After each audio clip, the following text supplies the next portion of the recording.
ঘেন্না লাগে তোমার কথাগুলো বলতে। ঘৃণা করা লাগবে না, তুমি যাও গা। না, আমি চলে যাব। আমি 10 দিন না, আমি আজকে চলে যাব। তবে যাওয়ার আগে শুধু একটা কথা বলতে চাই। প্রবাস কি মনে করছো? খুব সুখের জায়গা না? ওখানে ট্রাভেলিং করতে যায় মানুষ, আরামায়েশ করতে যায়। তোমরা যেরকম রাত 12টায় ঘুমাও আর পরদিন দুপুর 12টায় ঘুম থেকে উঠো, ওখানেও তো এরকম চলে। অনেক মজা। একটা বার প্রবাসে গিয়ে দেখো। আরে একটা বার প্রবাসে গিয়ে দেখ প্রবাসের মানুষ কত কষ্ট করে। আর তোদের মতো মানুষের জন্য ওরা দিনকে দিন বলে না, রাতকে রাত বলে না। আর তোরা দেশের মধ্যে থেকে মজা লস না। আরে আব্বা, আমি যখন 2 মাস টাকা পাঠাতে পারিনি, তোমার ছেলে আমার সাথে কথা বলে নেই। তোমার মাইয়া আমার কাছে একটা আইফোন চাইছে, আমি ওরে বললাম তোরে ভালো জায়গায় বিয়ে দিব, তোর হাজবেন্ড তোকে ফোন দিবে। বলতেছে তুমি কিসের ভাই, একটা ফোন দিতে পারো না? এই যে আমার ভাইটা একটা বাইক চাইছে আমার কাছে, আমি রাইট টাইমে দিতে পারি না বলে ও আমার সাথে কথা বলে নাই। আর তুমি পূর্বের জমিন কেনার জন্য আমার ফোনের উপরে ফোন, যখনই আমি টাকা দিয়ে ফেলছি তখন আর তোমার ফোনের কোনো খবর নাই। 2টা মাস অসুস্থ ছিলাম, তোমরা কেউ খোঁজ নেও নাই। আজকে যদি আমার মাটা বাইসে থাকতো,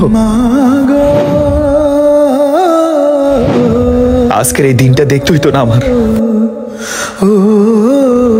আমি দিনকে দিন বলি নাই, রাতকে রাত বলি নাই।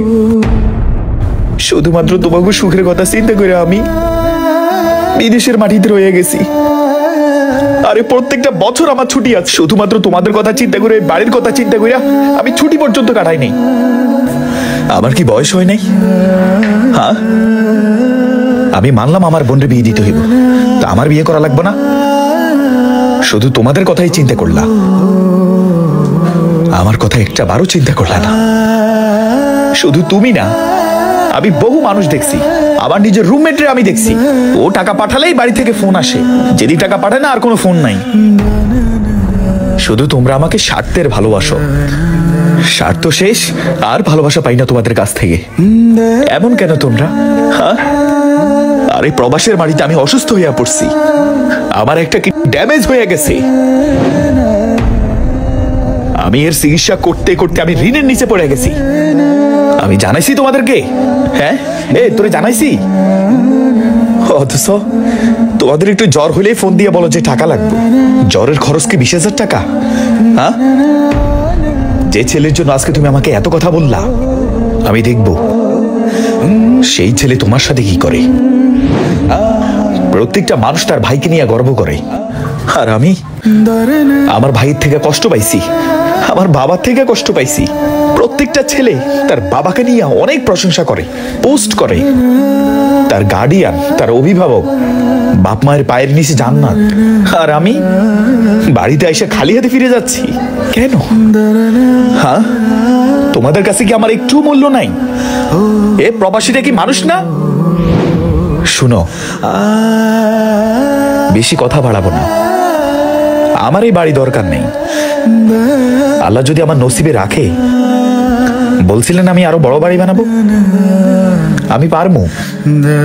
এই চামড়াটা আমি কালো বানিয়ে ফেলছি প্রবাসে থাকতে থাকতে। ভালো থেকো তোমরা, গেলাম। ও, তোর জন্য ফোন চাইছিলি না? এগুলো তো তোমাদের জন্য আনছি। রাখো রাখো